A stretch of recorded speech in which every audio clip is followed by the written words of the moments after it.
गांव की बहन में। फूलमती काकी, अंजलि दीदी के लिए शहर से फोन आया है, जल्दी से भेजो दुकान पे, नहीं तो फोन कट जाएगा। हाँ हाँ बेटा, अभी भेजती हूँ। अंजलि बेटा, तेरे लिए शहर से फोन है, सब काम छोड़ के जल्दी जाके सुन ले, नहीं तो फोन कट जाएगा। हाँ माँ, अभी जाती हूँ, जरूर मीनाक्षी दीदी का फोन आया होगा।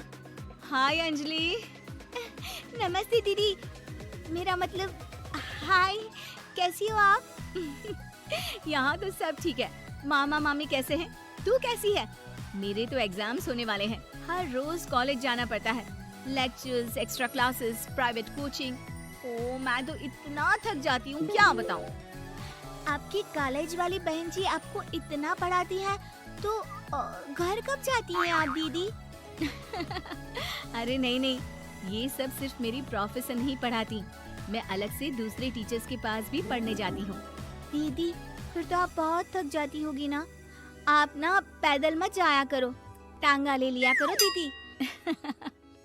नहीं मेरी भोली बहन, ना मैं पैदल जाती हूँ, ना ही यहाँ टांगा मिलता है, मैं बस से जाती हूँ और थोड़ी दूरी के लिए रिक्शा ले लेती हूँ।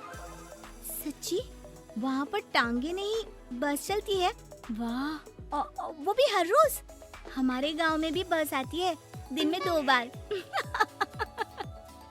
यही तो खास बात है शहर की, यहाँ बसें पूरा दिन दौड़ती हैं सड़कों पर, और सिर्फ बसें ही नहीं, कार, स्कूटर और ट्रक भी, और तो और थोड़ी दूरी पर तो हवाई जहाज भी है, जहाँ से हवाई जहाज आसमान में उड़ते हैं। अच्छा दीदी, मैं फोन रखती हूँ, बुआ जी फूफा जी को मेरा नमस्ते कहना। हाँ माँ, हम लोग शहर में क्यों नहीं रहते? बुआ जी, फूफा जी और मीनाक्षी दीदी तो शहर में ही रहते हैं। अरे क्योंकि तेरे बुआ जी की शादी शहर में हुई थी, इसलिए बेटा। शादी से पहले वो भी तेरे पापा और दादा दादी के साथ गांव में ही रहती थी। तो फिर माँ, मुझे शहर भेज दो ना, मैं भी शहर देखना चाहती हूँ। इतनी बार मीनाक्षी दीदी से शहर के बारे में सुन चुकी हूँ, अब मैं भी वहाँ जाकर देखना चाहती हूँ। बस आप मुझे शहर भेज दो। ठीक है, इस बार गर्मियों की छुट्टियों में कुछ दिन रह आना शहर, अपनी बुआ के घर। अब तो खुश ना? हाँ माँ, बहुत खुश। आप देखना मैं शहर जाके कितने मजे करती हूँ। अंजलि अगले दिन स्कूल जाती है और वहाँ अपने सारे दोस्तों को अपने शहर जाने की बात बताकर चिढ़ाती है। अरे श्रद्धा, शीतल, सरोज, तुम लोग इन गर्मियों की छुट्टियों में कहाँ जा रही हो? एकादशी वाले गांव के मेले में। हम तो दूसरे गांव में नानी के घर जाएंगे, उनका घर नहर के किनारे है, बड़ा मजा आएगा। हम इस बार कहीं नहीं जा रहे, बल्कि हमारे घर में रहने के लिए मेहमान आएंगे। और तू? अरे मेरा क्या है, मैं तो बस पास वाले शहर जा रही हूँ, अपनी बुआ जी के घर, वहीं रहूंगी कुछ दिन। तुम लोग चिंता मत करना, मैं चिट्ठी लिखूंगी तुम सबको वहाँ से। पापा मुझे तो चक्कर आ रहे हैं, जी घबरा रहा है। बेटा शहर आने की जिद भी तो तूने ही की थी, अब पहली बार बस में चढ़ी है तो यही होना था, भुगतो अब। अरे मामा जी, अंजलि, आप लोग आने से पहले बता तो देते, मैं लेने आ जाती बस स्टैंड तक। आओ आओ भैया, आओ बेटी अंजलि। माँ बुआ जी कैसे हैं वहाँ, और भाभी कैसी हैं? सब ठीक है, बस अंजलि जिद कर रही थी कुछ दिन आप लोगों के साथ रहने की, सो छोड़ने आ गया।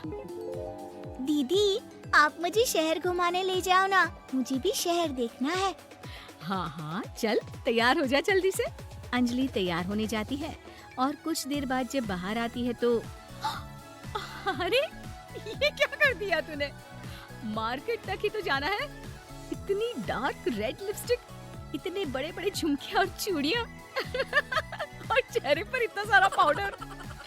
तेरी बहन, ऐसे नहीं चलेगा, जा और ये सब हटा के आ। अरे कैसे, क्यों? मैंने शहर आने के लिए इतनी मेहनत से ये सब इकट्ठा किया था, और वैसे भी मैंने देखा है मोहल्ले की राधा काकी के टीवी पर एक फिल्म चल रही थी, उसमें हीरोइनें ना ऐसे ही तैयार होकर जाती है घूमने। सब पता है मुझे, मैं तो ऐसे ही जाऊंगी दीदी।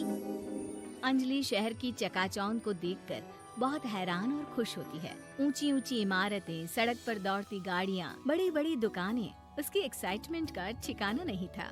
दीदी, ये छोटा सा कमरा सड़क के किनारे क्यों रखा है? इसमें कौन रहता होगा? ये कमरा नहीं, पीसीओ है, पीसीओ। यहाँ पर लोग फोन करने आते हैं, सिक्का डालकर।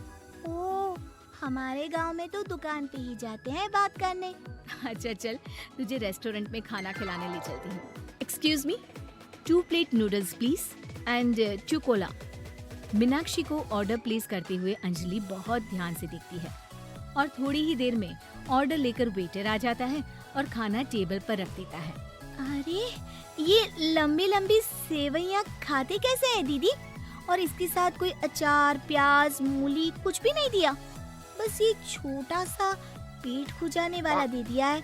गांव में तो छोटे छोटे चावल ही होते हैं जो कि हाथ से ही खा लेती हूँ।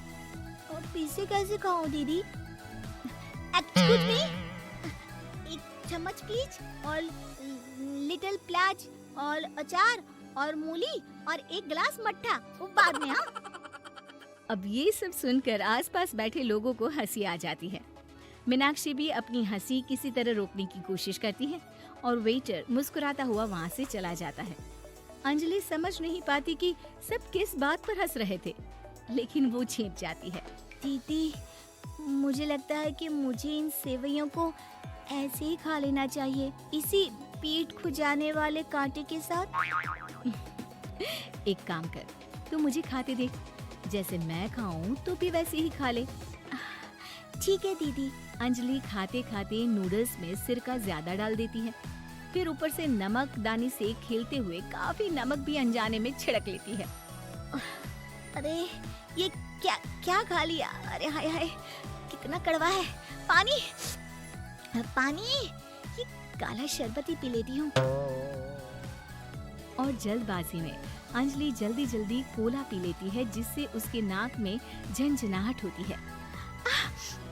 दीदी, मुझे ले चलो यहाँ से। मैं ये सब शहरी खाना नहीं खा सकती।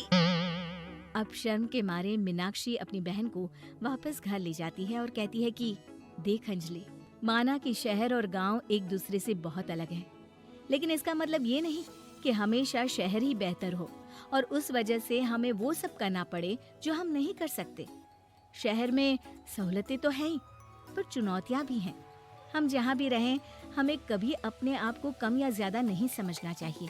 और किसी भी नई जगह में ढलने में समय लगता है, उसके लिए तुम्हें दूसरों की नकल करने की कोई जरूरत नहीं है। बेटा, घूम लिया शहर या अभी और घूमना है? नहीं पापा, मैं अपनी गलती समझ गई हूँ। आप गांव ही ले चलिए मुझे।